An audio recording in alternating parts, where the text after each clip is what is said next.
A very big disappointment to Moises Caicedo after being kicked out by Mexico in the round of 32 in the FIFA World Cup 2026 after losing 2-0. I feel very bad for the young man, but at least now you have time to go and rest and prepare for next season, because Xabi Alonso is now officially the new manager of Chelsea, as he's supposed to resume today. But according to the information I'm hearing, he's going to resume next week. That's preseason is going to resume next week. His preseason training next week. He's supposed to resume today, but next week will be a proper time for him to come to Cobham to start preseason training. But nevertheless, first of all, before we proceed further, I want to say a very big happy new month to all of you. Welcome to the month of July. This month is going to be a very busy month, both for me, both for you, both for Chelsea, and both for the people watching the FIFA World Cup. Those that their country are playing the round of 32, moving to the round of 16. It's going to be a very busy month in the world of football entirely. And also this month will bring countless blessing to you, countless blessing to me, and also countless blessing to our club. And this month, we pray that our club sign the right players. They sign the right players to the club, so that next season will be a free-flowing season for us to be happy about, and also to smile. You understand? All right, let's push further. Yesterday, France won their game against Sweden. They humbled Sweden. Like, they told Sweden that we are not your mates when it comes to this World Cup business. So they beat Sweden yesterday, and it was a marvelous beating. They humbled them 3-0. Two beautiful goals by Kylian Mbappe. See, Mbappe, the worst thing that will happen to you is, after playing all these things on earth, after playing all this beautiful football on earth, and you end up not winning the Ballon d'Or, it will hurt me. And you end up not winning the Champions League, it will hurt me, because you need to win those two awards, at least the Champions League trophy and also the Ballon d'Or. You need to win at least one Ballon d'Or. With the level, the kind of football that you are playing, you deserve a Ballon d'Or. As you are talking right now, he has equaled Messi goal in this tournament. Yes, equaled Messi goal in this tournament. 6 goals. Messi is 6 goals. Come on. See, God. No. See, Mbappe is a different player altogether. Mbappe is not your regular. It's not your regular player. This guy, as he call it, they deliver.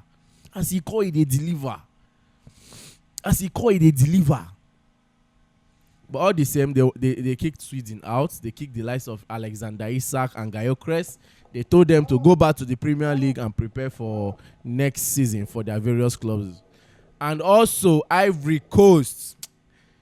At this point, I don't know, but I think I will say that Morocco is the only team in Africa that are focused right now, that have stepped up when it comes to football, that have left the rest of African countries when it comes to football.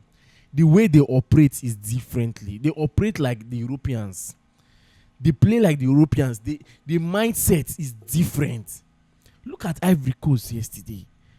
Ivory Coast, it's not that they did not play. They played well, most especially when they equalized that goal. Ivory Coast was up there. The moment Amad Diallo scored that goal, they went back. They went to sit back. You are sitting back to do what? If you are to talk about football, you are more of a footballing side than Norway. But look at the way Norway does. No. Ivory Coast disappointed me yesterday. You were pressing. You press and managed to get the equalizing goal. What stopped you from pressing? If you continue pressing, who knows? They might end up making mistake. You hit them again, and you go to the round of 16. Instead, you decided to sit back. You decided to be a baby, to say, no, it's Africa. We are Ivory Coast. I beg you. Why were you scared? Why were you scared of this in Norway? You had every chance. No, I was angry yesterday. I was angry yesterday. The moment this guy scored that winning goal. My mind was just boiling, as if I was watching Nigeria play football. My mind was boiling seriously. I was like, what is the meaning of this one? What is the meaning of this? Well, they have gone back home. They should go home. They should go and prepare themselves for other things. You understand? And also, Amadialo, go back to Manchester United and go and prepare for next season. Why Yan Diomande will still be waiting for PSG to see if they can sign him or not. Definitely, PSG is going to sign him. With the way things are going, they will sign him because him himself is twerking seriously for the PSG move. You understand? So coming in today, we have a lot of games that we are going to be following up in the World Cup. We have England, DR Congo. This England, DR Congo. I don't want to say anything. First. I don't want to say anything, but this game will be one of the most funniest games that we have ever watched in the World Cup. This England versus DR Congo will be one of the most funniest games. England will win. But you will see reason why I say that it will be one of the most funniest game in this World Cup. After 90 minutes, you will see it. Not be for my mouth and I go yara, but I go see it. And also Belgium versus Senegal. With the way Belgium is playing, Belgium themselves too, they know even where.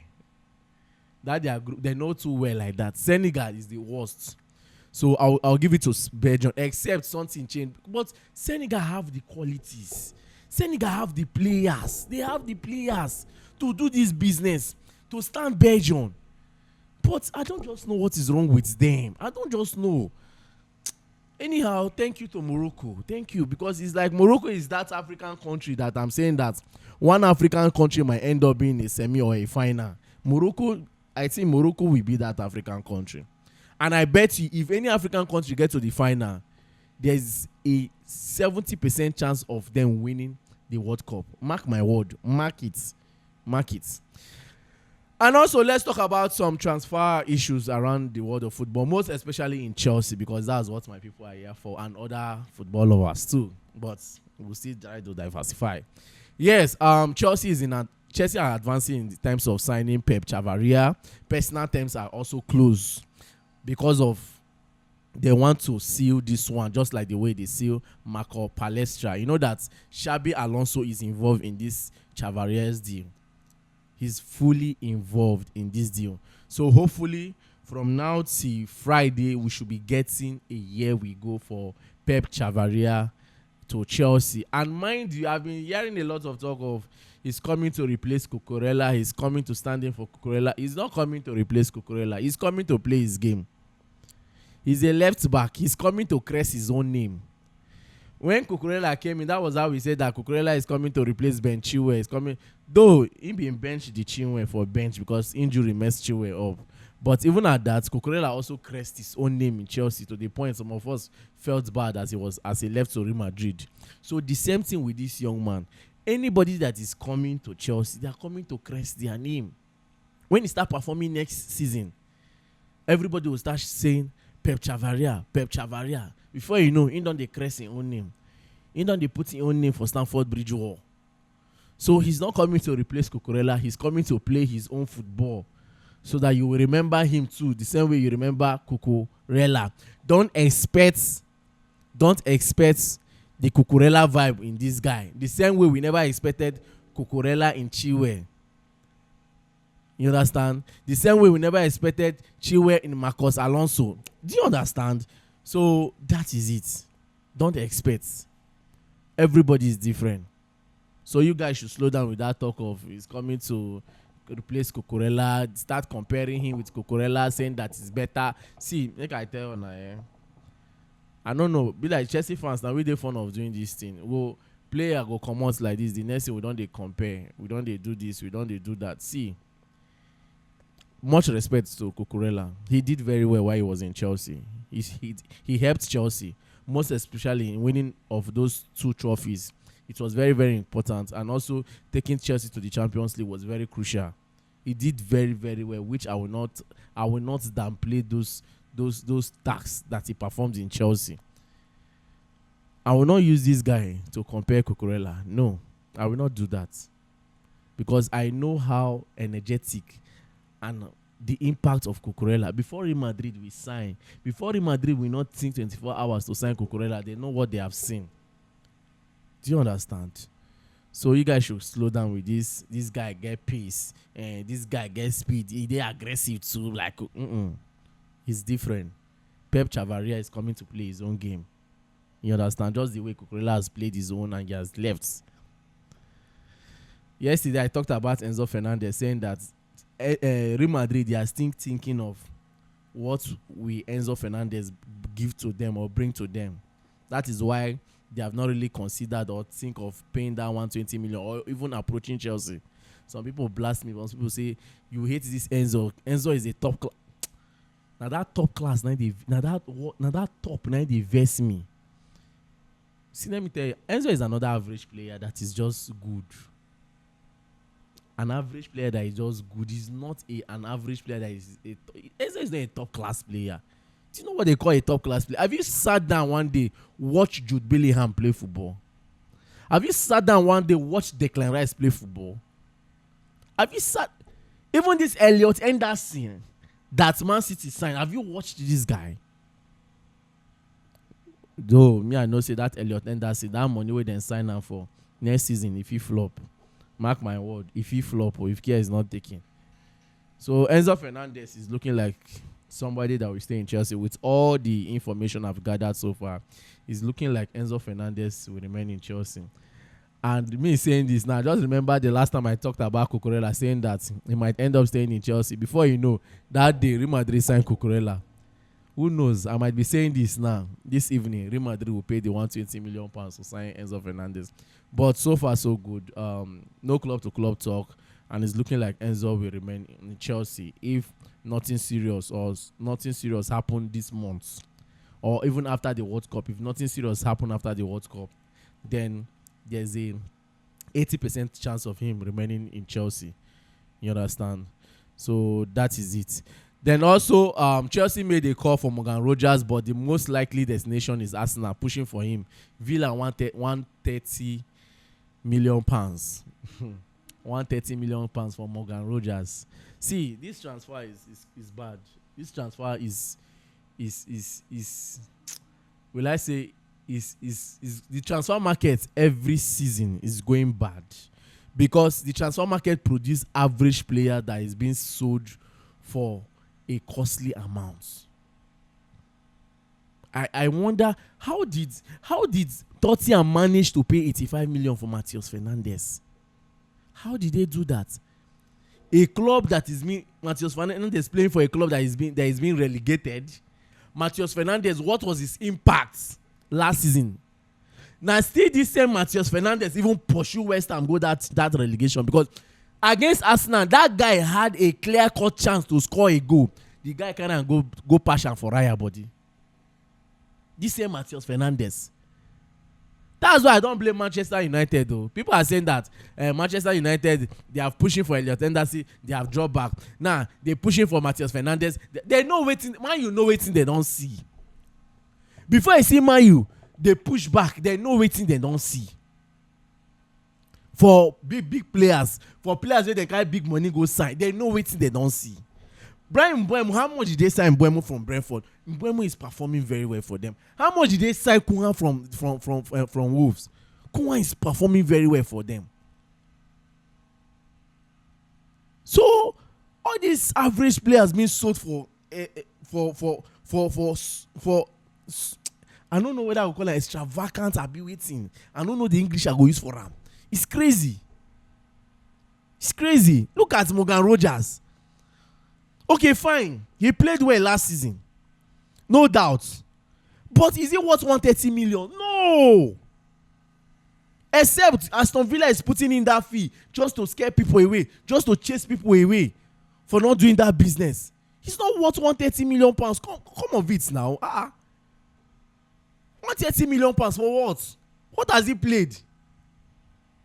Is it Mbappe? Even Mbappe, Real Madrid get them free of charge. Mbappe, Real Madrid get them free of charge. They no pay. They get them free of charge. You understand? But let's just watch and see. Let's watch and see. And also, Sunderland. You see this Sunderland there? Last, they are standing their ground, though. They are doing all these things just to frustrate Chelsea from backing out from this deal because actually they don't want to sell Granit Xhaka. Now Xhaka self, they even forcing way to come out from the club. Now with what I'm hearing, they say that Sunderland is demanding a fee in excess of £30 million to even entertain any sale for Granit Xhaka. £30 million for a 33-year-old man. Ah, God. If Chelsea pay that £30 million, me and them go get problem.